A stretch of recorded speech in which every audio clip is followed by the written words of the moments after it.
Hello students, कैसे हैं आप सभी लोग। उम्मीद करते हैं कि अच्छे होंगे। ठीक है, तो चलिए आज शुरू करते हैं। आज फिफ्थ क्लास है आपके लिए, और मे भी हो सकता है इसके बाद एक क्लास और हो, या हो सकता है मल्टीपल चॉइस क्वेश्चन का ही सेशन मैं ले लूँगा। उम्मीद करते हैं कि आप लोग जो इससे पीछे 4 क्लासेस हो चुकी हैं, ठीक है, उसको भी आप लोग अच्छे से पढ़े होंगे, क्योंकि आने वाला जो मल्टीपल चॉइस क्वेश्चन का जो सेशन है जो आगे मैं लेके आ रहा हूँ, ठीक है, वो आपको इन्हीं 4-5 जो क्लासेस जो अभी तक हुई हैं उन्हीं पे बेस्ड रहेंगी। ठीक है, तो जब तक आप उसको ढंग से लर्न नहीं करेंगे, उसको समझ नहीं लेंगे, तब तक आप क्वेश्चंस को करने में फिर आपको दिक्कत होगी, फिर आप बोलोगे कि नहीं समझ में आ रहा है। ठीक है, तो ये क्लासेस आप जरूर देखो। उसके बाद मल्टीपल चॉइस क्वेश्चन जो अगला मैं लेके आ रहा हूँ उसको हम लोग अच्छे से सॉल्व करेंगे, जिससे आपको लगे कि हाँ आपकी कुछ प्रिपरेशन हो रही है। ठीक है, तो देखिए आज ये फिफ्थ क्लास है, और आज फिफ्थ क्लास में आप लोगों को मैं बता दूँ कि मेनली यहाँ पे हम लोग इफेक्ट ऑफ इलेक्ट्रिक करंट के बारे में चर्चा करने चल रहे हैं, जिसमें पहला आपको मालूम होगा, मतलब वैसे तो आप लोगों को मालूम है कि किस तरीके के इफेक्ट होते हैं, लेकिन बेसिकली जो कैटेगराइज किए गए हैं वो 4 तरीके के हैं। पहला हो गया हीटिंग इफेक्ट ऑफ करंट, ठीक है, दूसरा हो गया लाइटिंग इफेक्ट ऑफ करंट, तीसरा आपका है मैग्नेटिक इफेक्ट, और चौथा है केमिकल इफेक्ट। तो थोड़ा सा इसकी डिटेल्ड स्टडी करेंगे, इसमें बहुत सारे कुछ पॉइंट्स भी निकालेंगे हम लोग जो अपने एग्जाम पॉइंट ऑफ व्यू से इंपॉर्टेंट हैं। ठीक है, तो स्टूडेंट्स ये आप लोगों के लिए तो है ही है, जब कंपटीशन में आप लोग प्रिपरेशन करते हो टेक्नीशियन के लिए या इवन जेई लेवल के लिए, तो ये टॉपिक्स जो है कवर्ड किए जाते हैं, उसमें बहुत ढंग से पूछे जाते हैं आपके कॉम्पिटिटिव एग्जाम्स में। ठीक है, तो आप इसको बहुत ध्यान से समझिए, इंपॉर्टेंट है आपके लिए ये चारों के चारों इफेक्ट्स। ठीक है, और कई सारे इसमें मल्टीपल चॉइस क्वेश्चन बनेंगे। मान के चलो कि जितने भी ये टॉपिक्स हम लोग पढ़ रहे हैं उसमें पूरा का पूरा ओवरऑल आपको 20 से 25 मल्टीपल चॉइस क्वेश्चन जो लगातार रिपीटेडली आते रहते हैं एग्जामों में, वो चीज़ें आपको सीखने को मिलेंगी। ठीक है, तो चलिए शुरू करते हैं। देखिए सबसे पहले आप लोगों को मैं बता दूं कि ये जो इलेक्ट्रिक इफेक्ट ऑफ करंट की बात कर रहे हैं, ये पहले तो आप समझ लो कि व्हाट इज़ द करंट। ठीक है, हालांकि आप लोग जानते हो कि व्हाट इज़ इलेक्ट्रिक करंट, लेकिन फिर भी एक बार मैं आपको शॉर्ट में बता देता हूँ। ठीक है, I is equals to d q by d t. ठीक है, ये समझते हो आप। तो I equals d q by d t, जहाँ पे ये क्या है, रेट ऑफ चेंज, मतलब सॉरी चेंज इन चार्ज, और ये क्या है डी टी आपका चेंज इन टाइम, या फिर आप कह लो टाइम इंटरवल। उसके अलावा स्टूडेंट्स आपको पता है कि करंट की जो यूनिट होती है वो क्या होती है, यूनिट क्या होती है, एम्पियर होती है। ठीक है, जान रहे हो। ठीक है, इसके अलावा भी आप एक चीज़ और समझ रहे हो कि इसको हमने कहा था ये स्केलर क्वांटिटी होती है स्टूडेंट्स। ठीक, ये इंपॉर्टेंट है। टाइप की अगर मैं बात करूँ, ठीक है, टाइप की अगर बात करें तो ये होती है एसी और डीसी। ठीक है, एसी और डीसी दो तरीके की होती हैं। और मेज़र कैसे की जाती है, अगर मेज़रमेंट की बात करें, ठीक है, अगर मेज़रमेंट की बात करें तो मेज़रमेंट कैसे होता है, एमीटर से होता है। ठीक है स्टूडेंट्स, ये एमीटर से मेज़रमेंट होता है। ठीक, एमीटर से मेज़रमेंट होता है, सिंबल भी आप जानते हो ऐसे होते हैं। तो ये चीज़ें हम लोग यहाँ नहीं डिस्कस करना, ये वैसे भी पिछले वाली क्लास में अपने हम लोगों ने बातचीत कर लिया है इसके बारे में, अच्छे से आप समझ रहे होगे मुझे लगता है। ठीक है, बस आपको एक रिवीजन के लिए 2 मिनट में इसको बता दिया। इंपॉर्टेंट ये है कि इस इलेक्ट्रिक करंट के फ्लो होने की वजह से, ठीक है, हमें किस किस तरीके के इफेक्ट देखने को मिलते हैं, ठीक है, वो चीज़ें आज हम लोग समझने वाले हैं। तो सबसे पहले आप समझोगे कि इस इलेक्ट्रिक करंट के फ्लो होने की वजह से किसी जगह पे सपोज मान लो कोई भी कंडक्टर है या कोई एलिमेंट है, कोई भी ऐसी जगह है जिससे हीट प्रोड्यूस हो, मतलब इलेक्ट्रिक करंट की जो एनर्जी है, जो इलेक्ट्रिक करंट के फ्लो होने की वजह से जो इलेक्ट्रिसिटी है, जो एनर्जी है, वो इलेक्ट्रिकल एनर्जी हीट के फॉर्म में कन्वर्ट हो सकती है। ठीक है, तो चलो एग्जाम्पल के थ्रू हम लोग समझेंगे जिससे आपको बेटर तरीके से समझ में आए। पहली चीज़ आप समझो कि जो ये हीटिंग एलिमेंट होता है, ठीक है, हीटर का जो ये हीटिंग एलिमेंट होता है आपने देखा होगा, ठीक है, कॉइल जिसको कहते हैं हीटिंग कॉइल, हीटिंग कॉइल या एलिमेंट भी बोलते हैं इसको हम लोग। ठीक है, ये हो गया। दूसरा एग्जांपल, अच्छा इसका चलो एक सिम मैं बना ही देता हूँ। कॉइल आपने देखा है इस टाइप से होती है। ठीक है, ये होता है। और दूसरी चीज़ आपको स्टूडेंट्स जाननी है, फ्यूज़ क्या होता है। ठीक है, तो फ्यूज़ और हीटर जो का जो हीटिंग एलिमेंट होता है, ठीक है, हीटर का जो हीटिंग एलिमेंट होता है वो बेसिकली इसी प्रिंसिपल पे वर्क करता है। तो सबसे पहले तो आप प्रिंसिपल समझ लो। ठीक है, इसका जो सिद्धांत है, ठीक, तो इसका जो सिद्धांत है, ठीक है, इसका जो सिद्धांत है, जो सिद्धांत है इसका, वो आप समझ लो। ठीक है, तो जो प्रिंसिपल इस पे इन्वॉल्व है वो है जूल के थ्रू दिया गया है। ठीक है, जूल एक साइंटिस्ट थे, joules law of heating effect बोला जाता है ना। तो जूल्स एक साइंटिस्ट थे, उन्होंने दिया है, क्या है वो आप समझ लो। इनका कहना है कि जब भी किसी सर्किट में इलेक्ट्रिक करंट पास होती है उन जगहों से जहाँ पर रेजिस्टेंस ज़्यादा होता है, जैसे आप हीटिंग एलिमेंट का ही एक एग्जांपल लेंगे हम लोग, उसी से समझेंगे।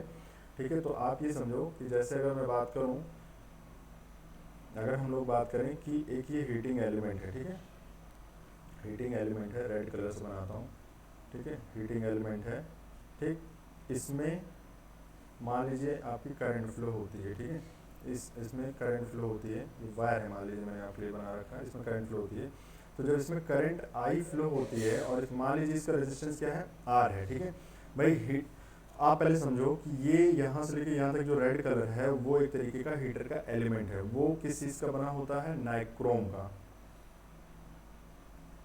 इसको ध्यान से समझ लो, नाइक्रोम, ठीक है। और नाइक्रोम क्या होता है, देखो, nickel plus chromium, nickel plus chromium से बनता है। 80% निकिल होता है। ये जितनी भी चीज़ें मैं बता रहा हूँ इसको आप मजाक में मत लेना, ये सारी चीज़ें आपके ऑब्जेक्टिव क्वेश्चंस में आने वाली है, ठीक है, हर एक पॉइंट इसमें, ठीक है। जैसे आपसे पूछा जाएगा कि इसका जो प्रिंसिपल है वो किसने दिया, तो जूल्स ने दिया।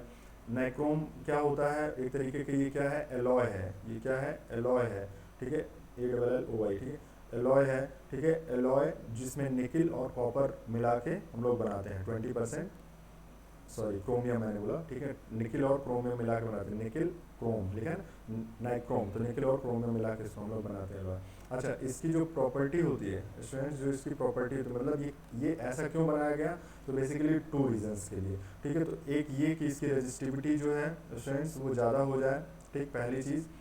अब और दूसरी चीज़ आपको स्टूडेंट्स ये समझनी है कि जो इसका मेल्टिंग पॉइंट है, जो इसका मेल्टिंग पॉइंट है, मेल्टिंग पॉइंट जो इसका है वो है आपका लगभग 1100 डिग्री सेल्सियस। ये सब जितने पॉइंट्स मैं बता रहा हूँ ये सभी इंपॉर्टेंट है, ठीक है।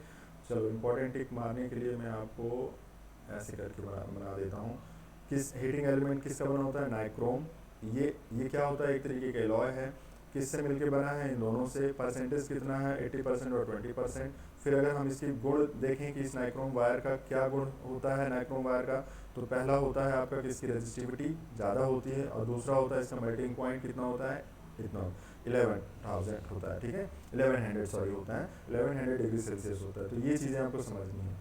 ये भी आप समझ गए कि जूल्स एक साइंटिस्ट हैं, उन्होंने एक तरीके का हीटिंग इफेक्ट से रिलेटेड लॉ बताया है, प्रिंसिपल बताया है कि कैसे हीट में कन्वर्ट होती है। तो वो चीज़ें आगे हम लोग समझने वाले हैं। आप बाकी पॉइंट्स आप यहाँ से जान ही रहे हो, ये आपको इंपॉर्टेंट है, ये पता है। मेजरमेंट एमीटर से होता है, सिंबल ये होता है, यूनिट इसकी एम्पियर होती है, ठीक है। तो मैं जल्दी जल्दी अगर बोल रहा हूँ तो आप स्लो करके इसको देख सकते हो, ठीक है। तो ये हीटर का जो हीटिंग एलिमेंट है उसी से रिलेटेड हम बात कर रहे हैं। तो जो पहला आपका एग्जाम्पल जो है उस पर देखो, जूल्स जो थे उन्होंने क्या बोला। आपको स्टेटमेंट बहुत मैं पूरा पूरा थोड़ा लिखने नहीं जा रहा हूँ, लेकिन आपको इंपॉर्टेंट उसमें स्टेटमेंट का पार्ट सब पूरा बताता हूँ।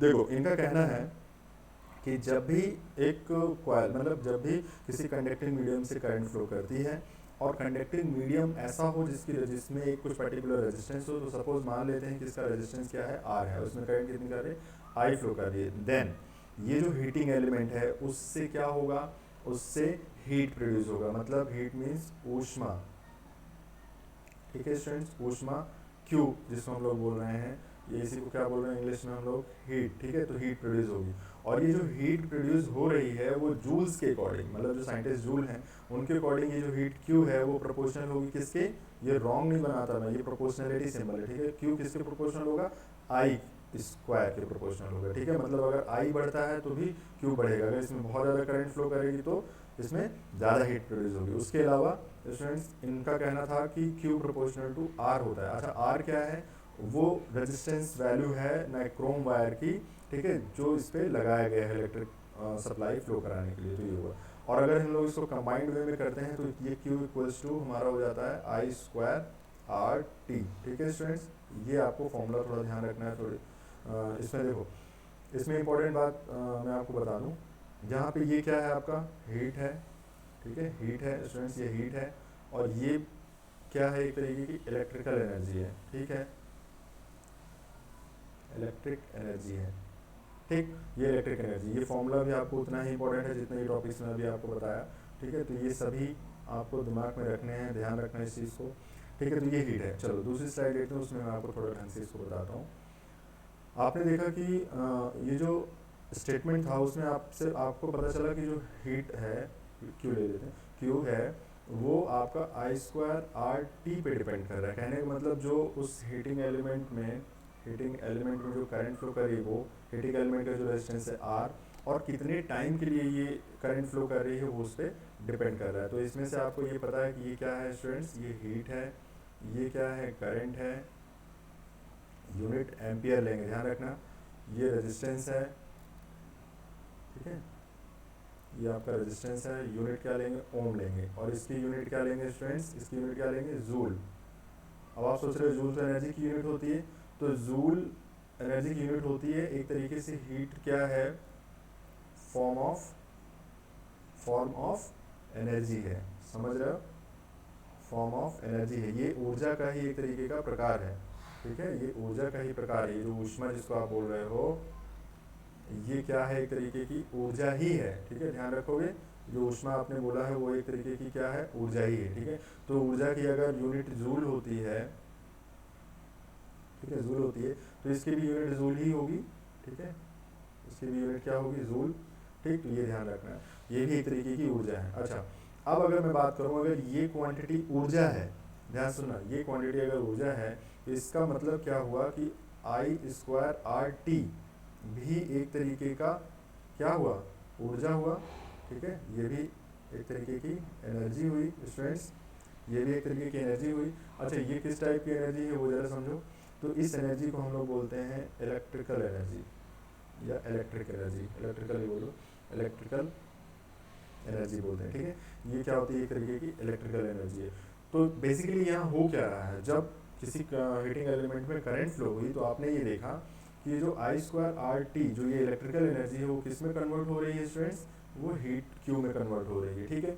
आप वैसे भी जानते हो एनर्जी कंजर्वेशन लॉ से, क्या समझते हो आप ऊर्जा संरक्षण नियम से, अगर आप नहीं जानते तो इसको समझ लो, एनर्जी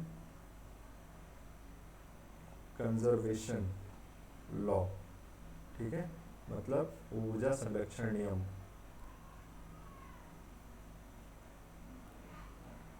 ऊर्जा संरक्षण का नियम बहुत इंपॉर्टेंट है, ये आपको पता होना चाहिए।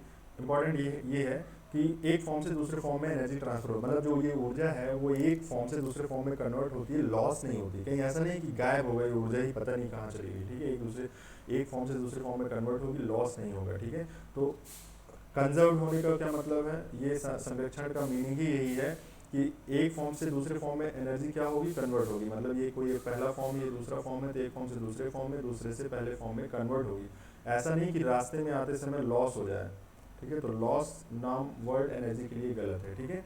हम लोग अगर कभी बोलते हैं एनर्जी लॉस हो गई तो इसका मीनिंग ये हुआ कि हमारी जो एनर्जी है स्टूडेंट्स वो अपने जिस यूज़ में लेना चाहिए था उस यूज़ में नहीं आया, तो उसी को हम लोग बेसिकली एनर्जी लॉस बोल देते हैं। बट वो जो एनर्जी लॉस जिसको आप बोल रहे हैं वो भी एक तरीके का किसी न किसी का फॉर्म है। जैसे आपको मैं समझाता हूँ, आपने इलेक्ट्रिक सप्लाई दी मोटर को, मोटर रन करने लगी तो वो एनर्जी मैकेनिकल एनर्जी में कन्वर्ट हुई, तो वो तो आपकी यूजफुल एनर्जी हो गई, लेकिन उसी के साथ मोटर थोड़ा बहुत गर्म पड़ गई तो हीट की फॉर्म में कुछ एनर्जी लॉस हो गई, तो वो बेसिकली बोल तो हम लोग लॉस बोल तो रहे हैं लॉस, लेकिन वो लॉस नहीं है, वो भी एक तरीके का फॉर्म है एनर्जी का, ठीक है। जो यहाँ पे देखो आप यूज़ में ही ला रहे हो, तो यहाँ आप यूज़ में ला रहे हो तो ये यूजफुल एनर्जी हो गई, लेकिन मोटर के केस में आप देख रहे हो तो मोटर के फॉर्म में जो ये हीट प्रोड्यूस हुई है, मोटर गर्म पड़ गई है, वो एक तरीके का अपने लिए लॉस है, क्योंकि वो यूजफुल एनर्जी तो थी नहीं, यूजफुल एनर्जी तो थी कि उसको घुमाना चाहिए था, ठीक है, तो जो घूम रहा है वो यूजफुल एनर्जी है इलेक्ट्रिकल एनर्जी की वजह से, और जो इलेक्ट्रिकल एनर्जी की वजह से ये लॉस हुआ है, कहने को मतलब मोटर गर्म पड़ गई, वो क्या है, एक तरीके का हमारे लिए लॉस है, ठीक है। बट एनर्जी कंजर्वेशन लॉ से आपको हमेशा ध्यान रखना है, ये इंपॉर्टेंट रूल है, ये लॉ है, और ये आपको ध्यान में रखना है कि एक फॉर्म से दूसरे फॉर्म में एनर्जी कन्वर्ट की जा सकती है, ना तो इसको बनाया जा सकता है और ना ही इसको डिस्ट्रॉय किया जा सकता है, ठीक है, neither it is created not destroyed, ठीक है, और ना ही ये लॉस मतलब वही डिस्ट्रॉयड है, ठीक है, लॉस नहीं होगा इसमें, ठीक है, समझ गए। तो ये आपको इंपॉर्टेंट है, हालांकि आगे इसको और कहीं ना कहीं इसको डिस्कशन करेंगे, यहाँ की इसलिए बता दिया मैंने जैसे आपको पता चल जाए कि ये टर्म भी एक तरीके की इलेक्ट्रिकल एनर्जी ही है। तो इलेक्ट्रिकल एनर्जी बेसिकली किस में कन्वर्ट हो रही है, हीट में कन्वर्ट हो रही है, ठीक है स्टूडेंट्स, इलेक्ट्रिकल एनर्जी हीट में कन्वर्ट हो रही है। तो ये था आपका हीटिंग इफेक्ट, ठीक है। अब देखो इसमें मैंने आपको नाइक्रोम की प्रॉपर्टीज बता दी और मेल्टिंग पॉइंट भी बता दिया, रेसिस्टिविटी कितनी थी ये समझ लिया आपने। एक इंपॉर्टेंट बात इसी में मैं और करता हूँ आपके लिए, देखो स्टूडेंट्स कुछ कुछ लोगों को ये प्रॉब्लम ये नहीं समझ में आता है कि क्वेश्चन मार्क ही से ही मैं बताता हूँ कि उनका कहना है कि जो कॉपर की जो वायर होती है, ठीक है, कॉपर की वायर जो होती है, कॉपर वायर है और प्लस में हीटिंग एलिमेंट है, मतलब किसी सर्किट में हीटिंग एलिमेंट है, ठीक है, हीटिंग एलिमेंट है। मैं भी आपसे एक क्वेश्चन कर रहा हूँ, ये चीज़ें या ऐसा क्यों होता है। देखो, ये है आपका हीटर का कॉइल, मान लो ऐसे मैं सीधा बना दे रहा हूँ, वैसे तो आप जानते हो हीटर किस टाइप का होता है। ये आपका हीटर कॉइल है, ठीक है। उसके बाद देखो मैं एक दूसरे कलर का यूज़ कर रहा हूँ, और यहाँ से लेके मान लो इधर ये और इधर ये, ठीक है, ये इतना पार्ट है कॉपर, कॉपर का जनरल वायर है जो आप घरों में यूज़ कर रहे हैं, ठीक है, कॉपर वायर है। तो ये कॉपर वायर है, इधर ये भी कॉपर वायर है, लेकिन ये क्या है आपका, ये क्या है, नाइक्रोम, नाइक्रोम है ये, ठीक है। आगे पीछे मैं बता चुका हूँ, फिर से रिपीट नहीं करेंगे, उसको आप देख लो, नहीं समझ आया तो। ये नाइक्रोम है, इस जिसमें जिसमें ध्यान से सुनो, इंपॉर्टेंट बात, रेजिस्टिविटी की अगर मैं बात करूँ, अगर रेजिस्टिविटी, ये रेजिस्टिविटी का सिंबल है, रेजिस्टिविटी ऑफ कॉपर और रेजिस्टिविटी ऑफ नाइक्रोम वायर, ठीक है, नाइक्रोम वायर अगर मैं बात करूँ तो ये मच मच ग्रेटर है। ये जो है नाइक्रोम वायर की जो रेजिस्टिविटी है स्टूडेंट्स, ये बहुत ही ज़्यादा है, किसके कंपैरिजन में, कॉपर के कंपैरिजन में, कॉपर के कंपैरिजन में इसकी रेजिस्टिविटी बहुत ज़्यादा है। पहली चीज़ ये इंपॉर्टेंट आपको ध्यान रखना है। अब इसी से आपको ये पता चलेगा कि अगर मान लो मैंने आपसे क्वेश्चन किया कि जो हीटिंग एलिमेंट है वो हीट प्रोड्यूस करता है, लेकिन जो कॉपर वायर है वो हीट प्रोड्यूस नहीं करता, तो ऐसा क्यों होता है। तो उसका रीज़न आप देखो, रीज़न अब आपको समझ में आ रहा होगा कि आपने ये पढ़ा हुए भी कि Q प्रोपोर्शनल टू होता है I² RT। तो यहाँ से सॉरी प्रोपोर्शनल लगा दिया, इक्वल आप डायरेक्ट बोलो, ठीक है। तो Q इक्वल्स टू ये होता है, ठीक है। तो देखो आई तो दोनों में एक तरीके से देखा जाए तो कॉमन ही फ्लो कर रही है, तो आई की बात ना करो, लेकिन अगर मैं बोलूँ कि Q प्रोपोर्शनल टू R होता है students, Q proportional to R होता है, ठीक है। अच्छा, जिसकी रेजिस्टिविटी ज़्यादा उसका रेजिस्टेंस भी ज़्यादा, ये तो समझते हो, ठीक है, उसका रेजिस्टेंस भी ज़्यादा। अब कॉपर वायर की रेजिस्टिविटी कम, तो इसका रेजिस्टेंस क्या हो जाएगा स्टूडेंट्स, कम हो जाएगा, ठीक है। तो एक तरीके से आप इससे ये कंक्लूजन निकाल पा रहे हो कि the resistance of copper wire is much much less than the resistance of nichrome element, ठीक है। तो नाइक्रोम जो एलिमेंट है उसका रेजिस्टेंस बहुत ज़्यादा है और ये कॉपर वायर का रेजिस्टेंस बहुत कम है, वायर का अंदर जो कंडक्टिंग मटेरियल है वो उसका बहुत कम है।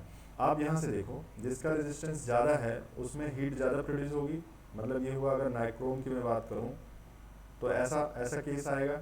लेकिन अगर आप फिर से वही चीज़ बोलो और आरसी की बात करो तो आरसी बहुत कम है, कहने का मतलब रेजिस्टेंस ऑफ कॉपर वायर बहुत कम है, तो बहुत कम होने की वजह से इसमें हीट भी बहुत कम प्रोड्यूस होगी।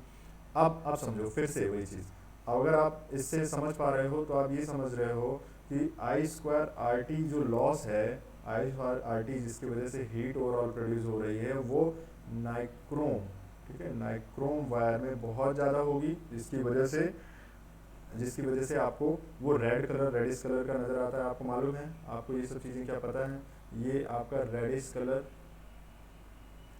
का निकलता है, प्लस में हीट प्रोड्यूस करता है, और जो रेडिश कलर जो आपको मिलता है, रेडिश कलर वो क्या है, इंफ्रारेड रेजेस है, ठीक है, इंफ्रारेड रेजेस, ध्यान रखना इसको। ये भी आता है आपका इंफ्रारेड रेज बाहर निकलती हैं जो रेडिश कलर, तो ये नुकसान भी करती हैं, तो आप हीटर एलिमेंट पे बहुत ज़्यादा देर तक देखो मत, ये जो आँखों पे बैड इम्पैक्ट डालता है, ठीक है। तो रेडिश कलर जो ये है वो आपका ये, ठीक है। उसके अलावा हीट प्रोड्यूस होती है वो तो आप जानती हो, तो जो नाइक्रोम वायर में जो हीट प्रोड्यूस होती है स्टूडेंट्स वो काफ़ी ज़्यादा होती है। लेकिन अगर आप इसी को कॉपर की बात करो तो कॉपर वायर में रेजिस्टेंस तो बहुत कम होता है, हीट प्रोड्यूस होगी नहीं, तो वो गर्म नहीं पड़ती है। तो गर्म कौन पड़ेगा इसमें, आपका हीटिंग कॉइल गर्म पड़ेगा, हीटिंग एलिमेंट गर्म पड़ेगा, ठीक है। अब देखो, अब आप एग्जांपल अगर आप समझो तो आप देखो इसका हीटिंग इफेक्ट कहाँ कहाँ यूज़ करते हो ये आप समझ लो। सबसे पहली चीज़ तो हीटर एलिमेंट जिसको आप समझे हो एग्जांपल में अभी, ठीक है, हीटर एलिमेंट गीज़र में यूज़ करते हो, ठीक है, गीज़र में यूज़ होता है ये, ठीक है। इलेक्ट्रिक प्रेस में यूज़ होता है, ठीक है, इलेक्ट्रिक प्रेस में यूज़ होता है। तो इन जगहों पे जहाँ पे आपको हीट प्रोड्यूस करना होता है, ठीक, समझ गए। तो ये आपका हीटिंग एलिमेंट है। उम्मीद करता हूँ कि ये आपको समझ में आया होगा कि जब भी एक कोई करंट है जो कि एक वायर के थ्रू फ्लो करती है हीटर एलिमेंट में, तो हीटर एलिमेंट तो गर्म हो जाता है, लेकिन कॉपर वायर गर्म नहीं होती। उसके पीछे का जो रीज़न है, उसके पीछे का जो कारण है वो क्या है, वो ये है उसका रेजिस्टेंस खुद का, ठीक है। तो नाइक्रोम वायर का रेजिस्टेंस, अच्छा कंपैरिजन किया जाए तो आपको बता दूं कि अगर ये एक है तो ये मान के चलो कि ये 100 ओम होगा, लगभग इतना डिफरेंस है, ठीक है। एग्जैक्ट रेजिस्टिविटी आगे चल के मैं बता रहा हूँ, ठीक है। तो इस तरीके का इसमें आपको देखने को मिलता है, ठीक है। चलिए आगे एक और स्लाइड लेते हैं स्टूडेंट्स। हाँ, इसमें आपको हो गया कॉपर वायर और ये हो गया। हाँ, इम्पॉर्टेंट एक और है भी जिसमें मैं आपको बताना चाहता हूँ, फ्यूज़, ठीक है। तो आपको एक स्लाइड और मैं ऐड कर देता हूँ। देखो दूसरी चीज़ आप समझो, दूसरी चीज़ आपको मैंने बताया फ्यूज़ के बारे में, ठीक है। तो देखो स्टूडेंट्स, दूसरा जो आपको हीटिंग इफेक्ट शो होता है वो होता है फ्यूज़ वायर। फ्यूज़ वायर आप देखते हो, ठीक है। तो फ्यूज़ वायर पहले आप देखो कि कहाँ लगा होता है, ध्यान से समझो। जो अपने घर में इलेक्ट्रिसिटी आती है, इलेक्ट्रिसिटी फ्यूज़ वायर के थ्रू होके जाती है।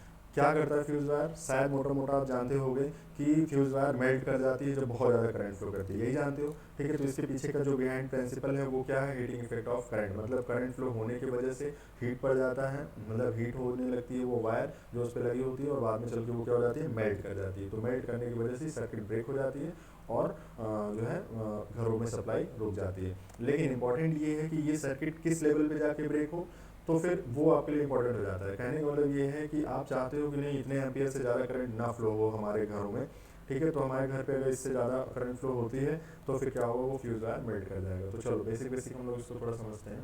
पहले तो ये समझ लो कि ये जो फ्यूज़ वायर होती है वो होती क्या है। ये एक तरीके का tin plus lead plus copper, ठीक है। कॉपर या एल्युमिनियम भी मिलाते हैं हम लोग, ठीक है, एल्युमिनियम। ये एलॉय है, ठीक है, ये आपका एलॉय है, ठीक है। तो इसका मिक्सचर होता है फ्यूज़ वायर, ठीक है। अच्छा, इसका मिक्सचर क्यों है, क्योंकि इसकी प्रॉपर्टी हमें कैसी बनाती है स्टूडेंट्स, की जो इसके जो गुण होते हैं उसको कैसा हम लोग को बनाना है, जरा ध्यान से सुनिए। इसका गुण ऐसा बनाना है कि जो पहली चीज़ है इसकी जो रेजिस्टिविटी है, मतलब जो ये मटेरियल है, ये जो एलॉय है, इसकी जो रेजिस्टिविटी है वो क्या हो, ज़्यादा हो, ठीक है। तो रेजिस्टिविटी ऑफ फ्यूज़ वायर, चलो मैं लिख देता हूँ, resistivity of fuse wire is high. क्या होती है, हाई होती है, ठीक है, रेजिस्टिविटी। अगर रेजिस्टिविटी हाई होगी तो मतलब उसका रेजिस्टेंस भी क्या होगा, ज़्यादा होगा उस वायर का, ठीक। दूसरी चीज़ मेल्टिंग पॉइंट की अगर मैं बात करूँ, ठीक है, दो ही इसकी प्रॉपर्टी मेनली हम लोगों को जाननी जरूरी है। मेल्टिंग पॉइंट, ठीक है, मेल्टिंग पॉइंट को हिंदी में क्या बोलते हैं वो लिख देता हूँ, गलनांक, ठीक है, गलनांक, ठीक। तो मेल्टिंग पॉइंट आपका हो गया गलनांक। तो जो आपका ये गलनांक है वो क्या होना चाहिए स्टूडेंट्स, गलनांक आपका कम होना चाहिए, ठीक है स्टूडेंट्स। ये जो गलनांक है वो कम होना चाहिए, ठीक है। ये क्या होना चाहिए, लो होना चाहिए। तो आपके लिए देखो इंपॉर्टेंट बात यहाँ से निकल के आती है, रेजिस्टेंस हाई होना चाहिए और गलनांक मेल्टिंग पॉइंट क्या होना चाहिए, लो होना चाहिए। रेजिस्टेंस कितना हाई होना चाहिए वो डिपेंड करता है कि रेजिस्टेंस मतलब रेटिंग क्या है, मतलब किस तरीके का आप फ्यूज़ बनाना चाह रहे हो, कितने एम्पियर तक बर्दाश्त करने वाला आप इस फ्यूज़ बनाने जा रहे हो, ठीक है। और मेल्टिंग पॉइंट लो होना है तो वो तो मटेरियल की प्रॉपर्टी, तो मटेरियल की प्रॉपर्टी मैं आपको बता देता हूँ, 200 डिग्री सेल्सियस के नियर अबाउट होना चाहिए, ठीक। तो 200 डिग्री सेल्सियस से अगर पार कर गया क्या हीट टेम्परेचर उस वायर का, तो समझ लो ये क्या हो जाएगा, मेल्ट कर जाएगा। तो इसकी ये प्रॉपर्टी है, टिन लेड प्लस कॉपर का जो एलॉय है उसकी ये दोनों प्रॉपर्टी होती हैं, हाई रेजिस्टेंस होता है और लो मेल्टिंग पॉइंट होता है, ठीक। तो ये दोनों चीज़ें होंगी। अच्छा, एक और पॉइंट आपको नोट करना है कि जो कैपेसिटी है, सॉरी कैपेसिटी, हाँ कैपेसिटी बोलो या रेटिंग बोलो आप, rating, rating of fuse wire. अगर आप रेटिंग ऑफ फ्यूज़ वायर की बात करोगे स्टूडेंट्स, तो इसकी जो रेटिंग है वो हम लोग देते हैं एम्पियर में, ठीक है। ध्यान रखना ये भी इम्पॉर्टेंट टॉपिक है आपका, और ये दोनों भी आता है साथ साथ, ठीक है। प्रॉपर्टी ये लॉय होता है, ये भी आता है आपके एग्जाम में, तो याद रखना, ठीक है। तो एम्पियर में होता है। कहने का मतलब क्या है, इसका मीनिंग क्या है, मैं आपको देखो ढंग से समझा देता हूँ। जैसे आप मार्केट में जाओगे ना, तो मार्केट में जब आप जाओगे तो शॉपकीपर से या जो भी इलेक्ट्रिक शॉप पे जाओगे तो वहाँ पूछो, वहाँ बोलोगे कि हमें फ्यूज़ वायर चाहिए, तो वो क्या बोलेगा कि कितने एम्पियर की। इसका मतलब क्या हुआ कि जो ये फ्यूज़ वायर आते हैं मार्केट में वो एम्पियर के बेसिस पे होते हैं, ठीक है। तो जैसे आपको मार्केट में 5 एम्पियर, 15 एम्पियर, ठीक है, 32 एम्पियर, 63 एम्पियर, इस टाइप से करके आपके मार्केट में रेटेड फ्यूज़ आते हैं, ठीक है। तो ये रेटिंग है उसकी, क्या है, ये रेटिंग है, ठीक है। जैसे रेटिंग का मीनिंग क्या समझ रहे हो, जैसे मान लो इलेक्ट्रिक बल्ब आप लेने गए, तो इलेक्ट्रिक बल्ब लेने गए तो वहाँ बोलोगे ना 100 वाट का, तो 100 वाट क्या है, उसकी रेटिंग है, ठीक है। तो इसी तरीके से जो फ्यूज़ वायर की जो रेटिंग होती है वो बेसिकली करंट रेटिंग होती है। अब देखो इस रेटिंग का मीनिंग क्या है, ठीक है, तो मीनिंग बताता हूँ मैं आपको। मीनिंग ऑफ फ्यूज वायर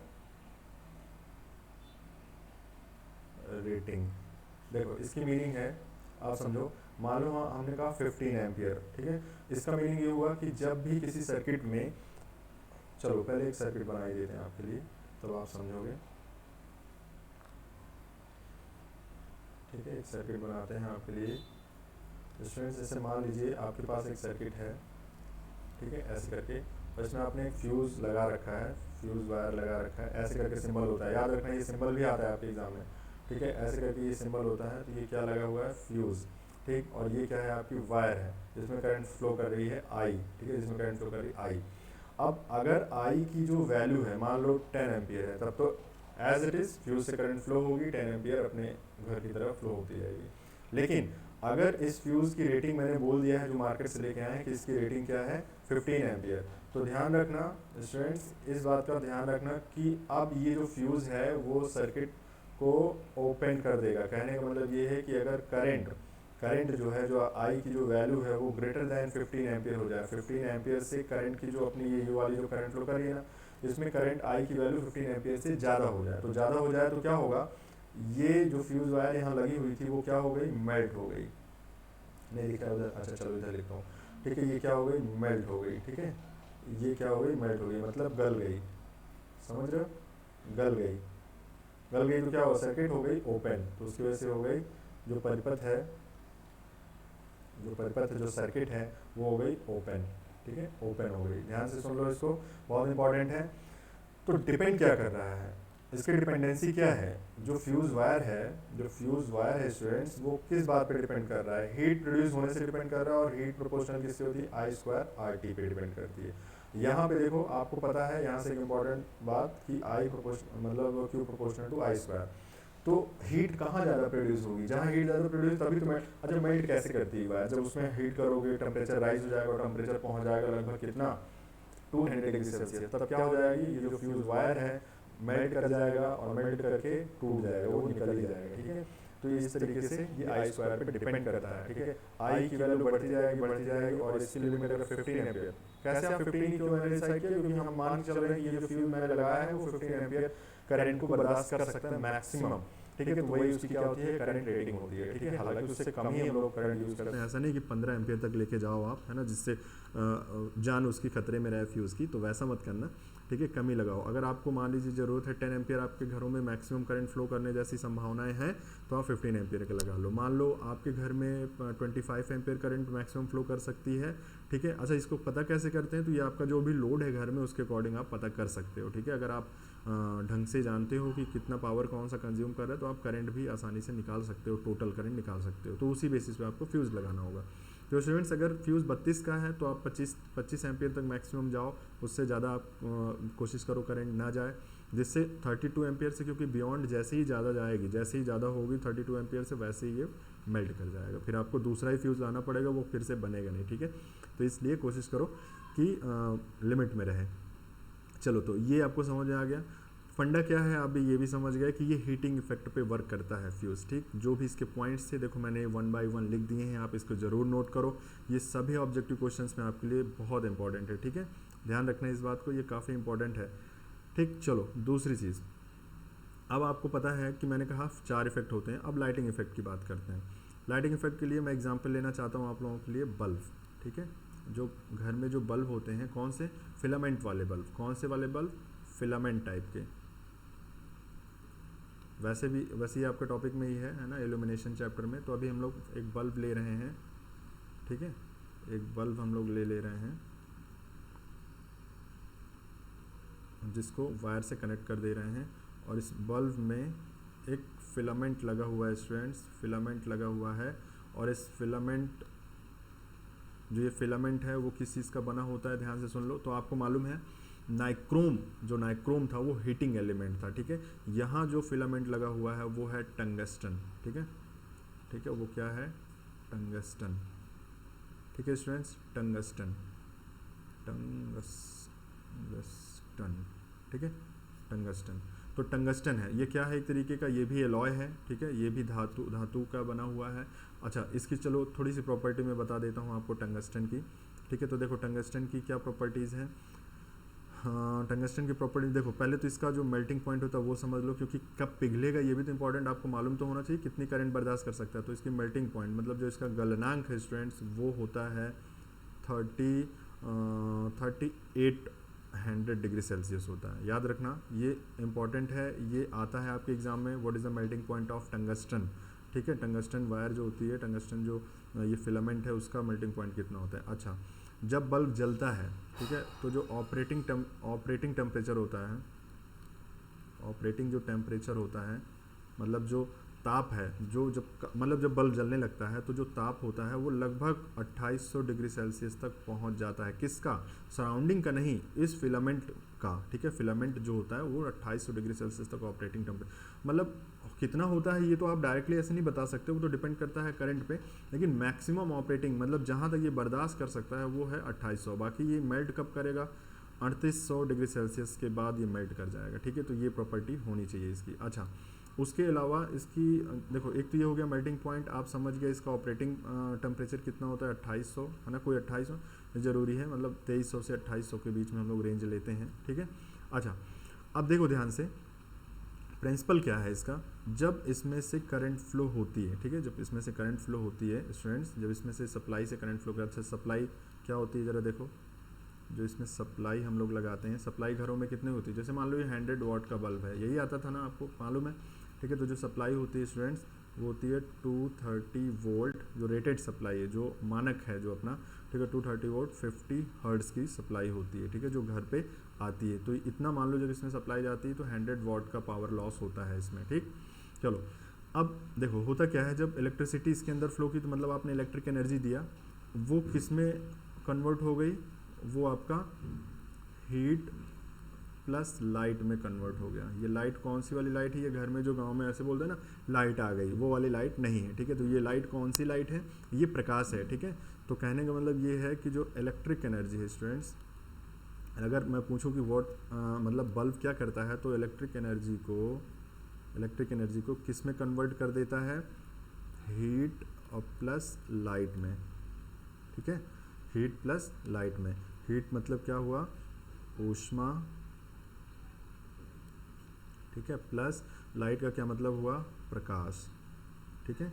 तो देखो ये दो फॉर्मेट में कन्वर्ट कर देता है। अच्छा, और ये जान के आपको शायद आपको हैरानी होगी कि स्टूडेंट जो ये बल्ब होता है वो आपका जो ऊष्मा होती है वो 80% होती है, ठीक है, 80%, मतलब ये जितना प्रकाश आपको देगा उससे कहीं ज़्यादा आपको ये गर्मी देगा। कहने का मतलब हीट टेम्परेचर बढ़ा देगा आपके रूम का, ठीक है। प्रकाश कितना हो? मात्र केवल 20% होता है, ठीक है। तो ये भी याद रखना, ये भी आपके एग्जाम में आता है, ठीक। ये दिमाग में आप रखो ही कि जो इलेक्ट्रिकल एनर्जी है, करंट जब फ्लो करती है, मतलब करंट के बेसिस पे इलेक्ट्रिकल एनर्जी कन्वर्ट होती है, ठीक है, याद रखना। तो वो हीट और लाइट के फॉर्म में कन्वर्ट हो जाती है। तो ये जो ये अपना बल्ब है स्टूडेंट्स, ये जो बल्ब है उसके साथ ये कहानी है, ठीक है। जो ये फिलामेंट बल्ब है वो 80% आपका ऊष्मा देता है, कहने का मतलब हीट देता है, और लाइट कितना देता है? 20% लाइट देता है, ठीक। इसी वजह से आप देखते हो कि 100 वाट बल्ब जहाँ जला दो वो एरिया गर्म पड़ जाता है ना, समझ रहे हो ये चीज़ें। तो ये है आपका लाइटिंग इफेक्ट। इसके अलावा देखो आजकल तो एलईडी यूज़ होने लगा, ठीक है, एलईडी बल्ब यूज़ होने लगे, और पहले क्या होते थे? यही फिलामेंट बल्ब यूज़ होते थे, ठीक है। ये जो फिलामेंट बल्ब है, फिलामेंट बल्ब यूज़ होते थे। आप समझो कि फिलामेंट नॉर्मली घर में 100 वाट का लगाते थे, आज वही 100 वाट का बल्ब किस में कन्वर्ट हो गया स्टूडेंट्स? 15 वाट के एलईडी बल्ब में कन्वर्ट हो गया, एलईडी वाले बल्ब में कन्वर्ट हो गया। तो इसका मतलब क्या हो रहा है? हम क्या कर रहे हैं? सेविंग कर रहे हैं, ठीक है। तो याद रखोगे, आप फिलामेंट बल्ब नहीं जलाओगे, आप क्या करोगे? सेविंग करोगे। सेविंग आप खुद भी देख सकते हो, जहाँ 100 वाट यूज़ होता था वहाँ केवल 15 वाट हो रहा है। इसका मतलब कितना सेविंग कर रहे हो स्टूडेंट्स? 85% नियर अबाउट सेविंग कर रहे हो आप, 85% एनर्जी सेव कर रहे हो।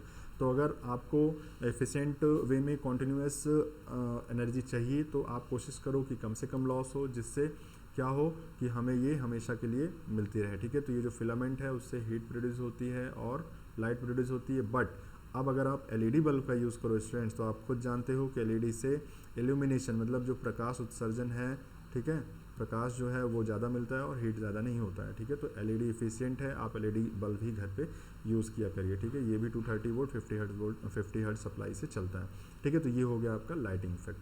चलिए अगला टॉपिक देखते हैं, मैग्नेटिक इफेक्ट। स्टूडेंट्स चलो सबसे पहले मैग्नेटिक इफेक्ट में आपको ये समझना है कि जैसे आप ये समझो, पहले आप जान लो कि मैग्नेट क्या होता है। तो मैग्नेट तो आप अच्छी तरीके से जानते हो, ठीक है, घरों में खूब खेलते भी थे मैग्नेट से, ठीक है, NS, ठीक है। अब देखो इसमें आपको मैं बता दूं, देखो यहाँ पे ज़्यादातर बुक्स में देखोगे ऐसे करके लाइनें दिखी रहती है, ये क्या होती हैं स्टूडेंट्स, ये लाइनें मैग्नेटिक फील्ड लाइंस हैं, ठीक है। ये N की तरफ से ऐसे निकलती हैं और S की तरफ से जाके अंदर जाती हैं, ठीक है। तो देखो ये इस तरीके से, और इसी तरीके से ये अंदर से S से N की तरफ जाती हैं, ठीक, ये इकट्ठी नहीं हुई हैं सब एक दूसरे, ठीक है। तो ऐसे करके ये जाती हैं। चलो तो ये हुआ मैग्नेट। लेकिन स्टूडेंट्स हम तो मतलब ये तो एक जनरल मैग्नेट हो गया, ठीक है। लेकिन आपको मैं बता दूं कि ये जो मैग्नेट है इस मैग्नेट को हम लोग एक दूसरे तरीके से भी बना सकते हैं, जिसको हम लोग कहते हैं इलेक्ट्रोमैग्नेट, ठीक है। मतलब इलेक्ट्रिक करंट फ्लो होने की वजह से भी मैग्नेट बनाया जा सकता है, ठीक है। जो इलेक्ट्रिक करंट है, इलेक्ट्रिक जो करंट है स्टूडेंट्स, वो अगर किसी वायर में फ्लो करे, ठीक है, वायर में अगर फ्लो करे वो, अगर वो वायर में फ्लो करती है तो उससे भी मैग्नेटिज्म आ सकता है, ठीक है, उससे भी मैग्नेट बनाए जा सकते हैं, बनाए जा सकते हैं, ठीक है, याद रखोगे।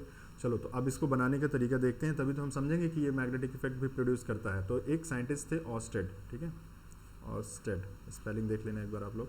ऑस्टेड एक साइंटिस्ट थे। सबसे पहले उन्होंने क्या ऑब्जर्वेशन किया, देखो उसको देख लेते हैं हम लोग। उन्होंने देखा कि कोई मान लो एक कंडक्टर है, ठीक है, उसमें वायर में करंट आई फ्लो कर रही है। तो उन्होंने देखा कि स्टूडेंट्स की ये जो कंडक्टर है उसके सराउंडिंग में मैग्नेटिक फील्ड बन रही है, ठीक है। क्या होती है मैग्नेटिक फील्ड, अभी घबराओ मत, ठीक है। बस आप ये समझो कि मैग्नेटिक फील्ड नाम का, चुंबकीय क्षेत्र नाम का कोई चीज़ होता है जिसकी वजह से, हालांकि 10th क्लास में पढ़े हो, इतना घबराने की जरूरत नहीं है, लेकिन फिर भी अगर नहीं पता है तो आप ये समझ लो कि इस तरीके से मैग्नेटिक फील्ड लाइन्स होती हैं। अच्छा, इन्होंने देखा क्या, इन्होंने ये देखा कि एक मैग्नेटिक कंपास, ठीक है, मैग्नेटिक कंपास इसके पास में रखते हैं तो उसकी जो सुई है, उसकी जो निडल है वो डिफ्लेक्ट करने लगती है, ठीक है। तो जो मैग्नेटिक कंपास है उसकी निडल वो उस डायरेक्शन में हो जाती है जिस डायरेक्शन में एक्चुअल में मैग्नेटिक फील्ड लाइंस वहाँ पे प्रेजेंट होती है। किसके, कहाँ पे प्रेजेंट होती है, उस कंडक्टर के पास में। लेकिन उन्होंने एक चीज़ और भी देखा कि अगर ये जो करंट आई है, अगर आई की कुछ वैल्यू है, ठीक है, आई की कुछ वैल्यू है, सपोज 5 एम्पियर 10 एम्पियर, तब तो यहाँ पे डिफ्लेक्शन होता है। लेकिन अगर आई की वैल्यू 0 है, कहने का मतलब इसमें कोई करंट ना फ्लो करे, तो फिर डिफ्लेक्शन क्या होता है, वो डिफ्लेक्शन नल होता है, ठीक है। नल डिफ्लेक्शन, नल का मतलब होता है कुछ भी नहीं, ठीक है, कुछ नहीं होगा, ठीक है, कुछ नहीं होगा।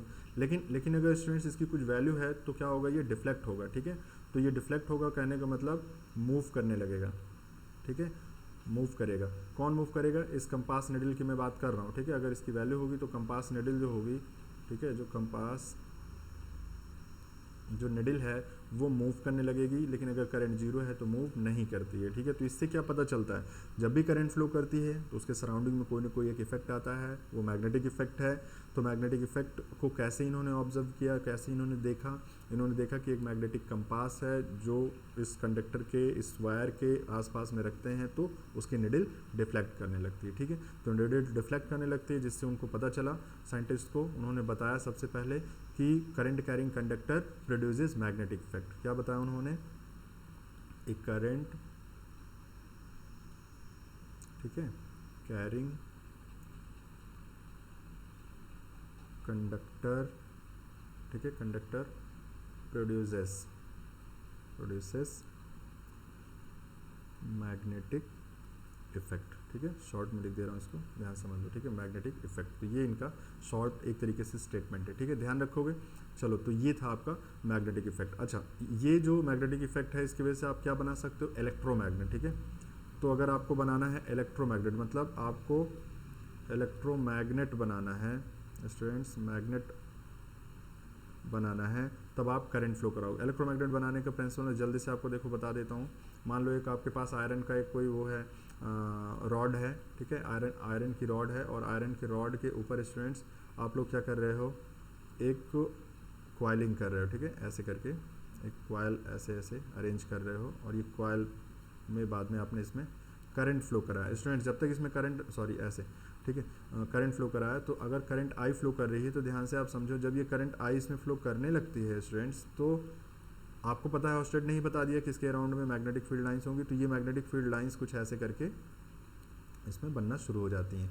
तो जब इस फॉर्मेट में ये बनना शुरू हो जाती है कि इसमें एक तरफ एन पोल आ जाता है और एक तरफ एस पोल आ जाता है, तो ये जनरली किस तरीके से बन जाता है, ये आपका मैग्नेट की तरह बिहेव करने लगता है। लेकिन क्योंकि ये करंट के फ्लो होने की वजह से ऐसा मैग्नेट बन रहा है, इस वजह से इसका नाम पड़ गया है इलेक्ट्रोमैग्नेट। ठीक है, ध्यान रखोगे, ये क्या है, एक तरीके का मैग्नेट है, लेकिन इलेक्ट्रिकल क्वांटिटी की वजह से आता है, इस वजह से इसका नाम है इलेक्ट्रोमैग्नेट। ध्यान रखोगे। चलो, तो ये हो गया आपका मैग्नेटिक इफेक्ट। अच्छा, एग्जांपल के तौर पे मैं बता दूं, अगर आपको ये जानना हो कि इसका यूज़ कहाँ कहाँ है, तो आप ध्यान से घरों में आप समझो, तो जो ये मोटर है, ठीक है, जो मोटर है, जो आपके फ़ैन है, ठीक है, या जनरेटर है, जहाँ से ये लाइट बन के आ रही है आपके घरों में, ठीक है, जो जनरेटर है वहाँ पे ये सारे प्रिंसिपल यूज़ होते हैं। मतलब इलेक्ट्रिकल क्वांटिटी की वजह से मैग्नेटिज्म प्रोड्यूस होता है, मैग्नेट बनाया जाता है। मैग्नेटिक फील्ड के अंदर ही जब कंडक्टर मूव करता है तभी लाइट प्रोड्यूस होती है, मतलब तभी इलेक्ट्रिसिटी प्रोड्यूस होती है। ठीक है, तो ये आपको ध्यान रखना है। ठीक है, तो ये है आपका मैग्नेटिक इफेक्ट। ठीक है स्टूडेंट्स, समझ में आ रहा है।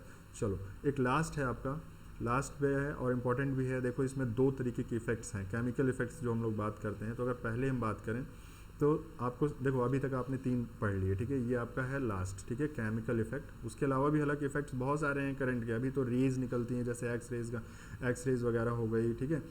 तो एक्स रेज वगैरह जो निकलती हैं वो कुछ एक कोलिजन है, वो एमिशन है एक तरीके का, ठीक है, इलेक्ट्रिक एमिशन है।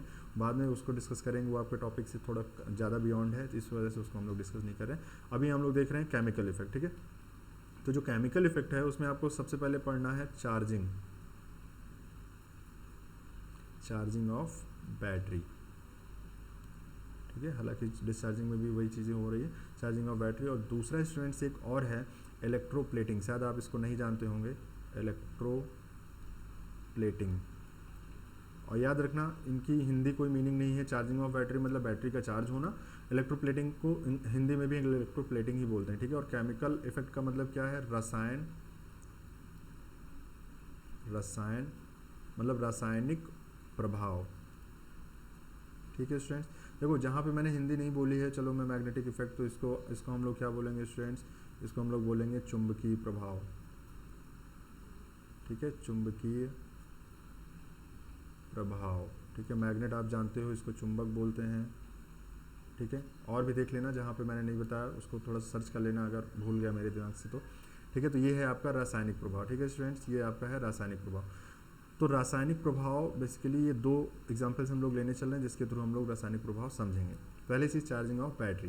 देखो, अगर मैं आपके लिए एक बैटरी बनाऊं, ठीक है, आप बैटरी समझो, तो ये आपका इलेक्ट्रोड्स हैं। ठीक है, ये इलेक्ट्रोड किसके बने होते हैं, कॉपर नहीं, आप मैं बता देता हूँ। ठीक है, ये है लेड, मान लीजिए ये लेड के हैं। ठीक है, लेड के इलेक्ट्रोड्स बने हुए हैं, इसको भी हम लोग बोलेंगे ये लेड ऑक्साइड का है। ठीक है, ये लेड ऑक्साइड का है। और ये जो प्लेट्स हैं या इलेक्ट्रोड्स हैं, ठीक है, ये मान लीजिए ये प्लस होता है स्टूडेंट्स, ये नेगेटिव होता है। ठीक है, इसके अंदर एक सोल्यूशन भरा होता है। बैटरी की मैं बात कर रहा हूँ। ठीक है, अभी मैंने आपको ये नहीं बताया कि कैसे ये इफेक्ट आता है, ऐसे समझो ये बैटरी है। ठीक है, इसके अंदर आप जानते हो कि एक सोल्यूशन भरा होता है H2SO4। ठीक है, डाइल्यूट हाइड्रोक्लोरिक मतलब सल्फ्यूरिक एसिड होती है। ठीक है, तो अब देखो, जब इसमें आप इसमें इलेक्ट्रिक करंट सप्लाई करते हो, मतलब जो भी सप्लाई है आपके घर पे जो है ना, उसको इन्वर्टर के थ्रू जब ये बैटरी में जाती है, ठीक है, तो क्या होता है इस बैटरी की, अच्छा इसको बोलते क्या है वो समझ लो थोड़ा सा। ये क्या है स्टूडेंट्स, ये इलेक्ट्रोड है। ये क्या है, ये इसको इलेक्ट्रोड बोलते हैं, ये भी इलेक्ट्रोड है एक तरीके के। ये जो लगा है ना ये, ठीक है, ये दोनों क्या है, इलेक्ट्रोड है। ठीक है, और इसके अंदर जो लिक्विड फॉर्मेट में भरा है उसको हम लोग बोलते हैं इलेक्ट्रोलाइट।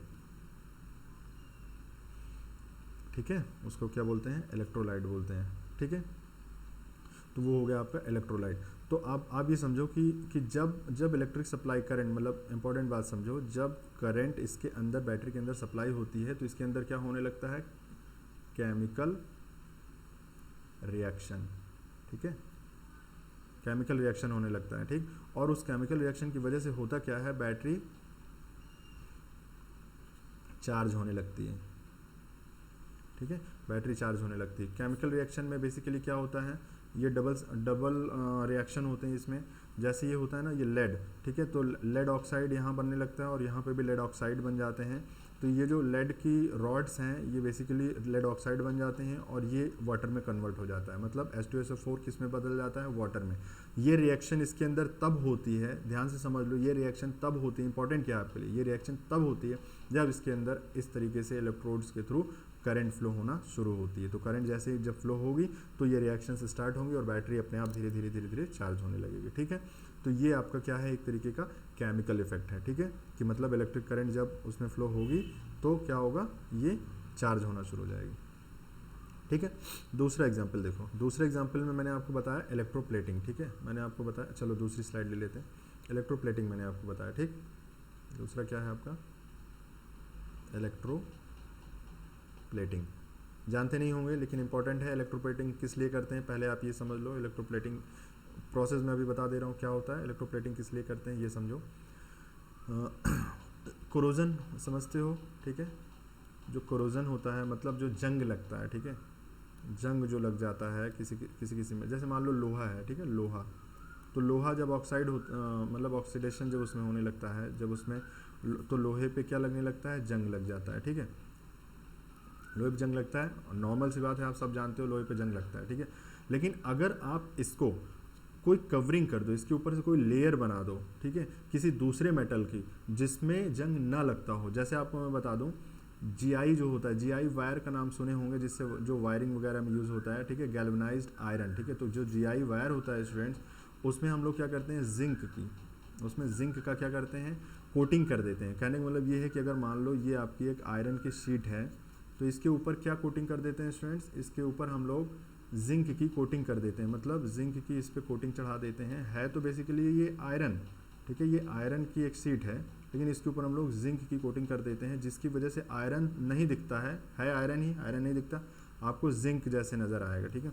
तो जिंक क्यों लगाया गया, क्योंकि जिंक में कोरोजन नहीं होता, जिंक में जंग नहीं लगती है, तो जंग न लगने की वजह से जो अपना आयरन पार्ट है वो बच जाता है, ठीक है। तो ये जो प्रक्रिया जो वही मैंने ये चीज़ें बताई हैं आपको, वो बेसिकली इलेक्ट्रोलाइट प्रिंसिपल है, ठीक है, सॉरी इलेक्ट्रोप्लेटिंग के प्रिंसिपल से ही वर्क करता है, ठीक है, केमिकल इफेक्ट ऑफ करंट है। अब देखो इसमें होता क्या है, बहुत सिंपल है, मैं बताता हूँ। तो पहला तो आपने देख लिया कि जंग लगने के लिए, दूसरी चीज़ आप समझोगे स्टूडेंट्स डेकोरेशन के लिए, ठीक है, कोई भी जैसे मान लो चम्मच है, मान लो कटोरी है तो वो बेसिकली स्टील की, लेकिन आप उस पर पॉलिशिंग कर दो गोल्ड की, सिल्वर की, तो चमकने लगेगा, तो आपको लगेगा नहीं ये तो सिल्वर की है, तो गोल्ड की है, ठीक है। तो डेकोरेशन के लिए भी यूज़ करते हैं, डेकोरेशन, ठीक है, डेकोरेशन के लिए यूज़ करते हैं। तीसरी चीज़ स्मूथनिंग के लिए, ठीक है, स्मूथ बनाने के लिए, मान लो कोई चीज़ खुरदुरा है, ठीक है, तो वो स्मूथ बनाने के लिए, स्मूथनिंग के लिए यूज़ करते हैं। तो ये सारी चीज़ें इलेक्ट्रोप्लेटिंग के थ्रू हम लोग करते हैं, ठीक, आप ये समझ गए। लेकिन अभी आप ये नहीं समझे कि क्या होता क्या है इसमें बेसिकली। देखो ये सेम जैसे बैटरी जैसे एक कंटेनर ले लो, इसमें एक इलेक्ट्रोलाइट सोल्यूशन होता है स्टूडेंट्स, ठीक है, इसमें एक इलेक्ट्रोलाइट सोल्यूशन होता है। जैसे मैं आपको एक एग्जांपल बताता हूँ। इस कंटेनर में मान लो स्टूडेंट्स, इस कंटेनर में वो है सिल्वर नाइट्रेट है, ठीक है, सिल्वर नाइट्रेट है, ठीक है। इसमें क्या है, मान लीजिए इसमें हमने एक सिल्वर नाइट्रेट सोल्यूशन ले लिया है, ठीक है, सिल्वर नाइट्रेट सोल्यूशन ले लिया है, AgCN उसका केमिकल वो होता है, ठीक है, सिंबल AgCN ले लिया हमने, ठीक है। अब आप समझो इसमें 2 इलेक्ट्रोड्स होते हैं, ठीक है, 2 इलेक्ट्रोड्स होते हैं। 2 इलेक्ट्रोड्स में जो एक इलेक्ट्रोड होता है वो तो आपका वो ऑब्जेक्ट होता है जिस पे आप कोटिंग करना चाहते हो, जिस पे आप ऊपर से पॉलिशिंग करना चाहते हो। तो सपोज मान लो अभी हम लोग एक चम्मच ले रहे हैं, ठीक है स्टूडेंट्स, एक चम्मच यहाँ पे ले रहे हैं, ये क्या है, स्पून, ये स्पून हम लोग ले रहे हैं, ठीक। और ये क्या है स्टूडेंट्स, ये है सिल्वर की एक रॉड, ठीक है, Ag सिल्वर की एक रॉड है, ठीक है, ये एनोड होता है, ध्यान रखना, और ये कैथोड होता है। अब देखो जब इस पर हम लोग करंट फ्लो कराना मतलब शुरू करते हैं, बैटरी के थ्रू इस पर कनेक्ट कर देते हैं, प्लस माइनस ऐसे पोलैरिटी, यहाँ से करंट फ्लो होगी, तो ये जो होगा, ये जो आपका सिल्वर है, ठीक है, ये जो सिल्वर है ये क्या होने लगता है, डिज़ोल्व होने लगता है, किसमें, ये डिज़ोल्व होकर इसमें घुल जाता है, ठीक है, यहाँ पे सिल्वर घुल जाता है, और ये धीरे धीरे केमिकल रिएक्शन के थ्रू इस पूरे के पूरे, अच्छा हाँ ध्यान रखना ये फुल होना चाहिए, जहाँ तक आप कोटिंग कर रहे हो वहाँ तक आप फुल होगा ये, ठीक है, याद रखना इस चीज़ को। तो धीरे धीरे ये इसके अंदर डिज़ोल्व होने लगता है, और डिज़ोल्व हो के ये लेयरिंग इस पर चढ़ने लगती है, ठीक है। तो ये जो सिल्वर वाला जो ये है ये धीरे धीरे कम होने लगता है और इस पे जाके कोटिंग चढ़ जाती है। तो जितने में जिस चम्मच में आपने जितने में ये फिलअप है ये पानी, उतने में इस तरीके से ये कोटिंग हो जाती है और ये जैसे लगता है कि ये सिल्वर का चम्मच है, ठीक है।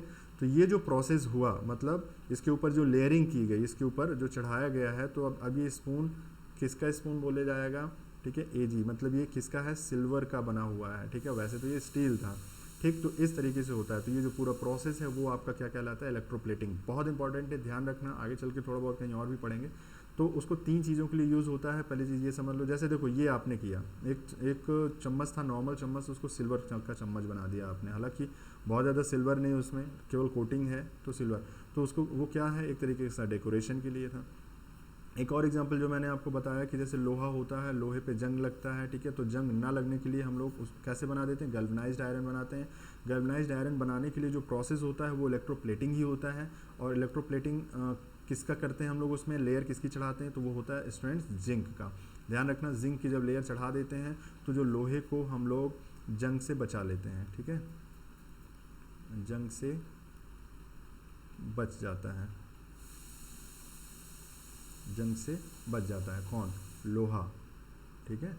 लोहा जो होता है वो जंग से बच जाता है, क्यों, क्योंकि उसके ऊपर क्या कर दी हम लोगों ने, जिंक की Zn की कोटिंग कर दी है। तो ये क्या आयरन है एक तरीके का, ये तो आयरन है लेकिन इसमें हमने जंग से बचाने के लिए ये, तो ये जो पूरा प्रोसेस है। अब देखो पहली चीज़ कोरोजन, तो ये आपने समझा, डेकोरेशन के लिए ये समझा, स्मूथनिंग के लिए भी समझ सकते हो। मान लो कोई चीज़ खुरदुरा है तो उसको पूरा लेयरिंग चढ़ाना है, वो स्मूथ हो जाएगा, ठीक है।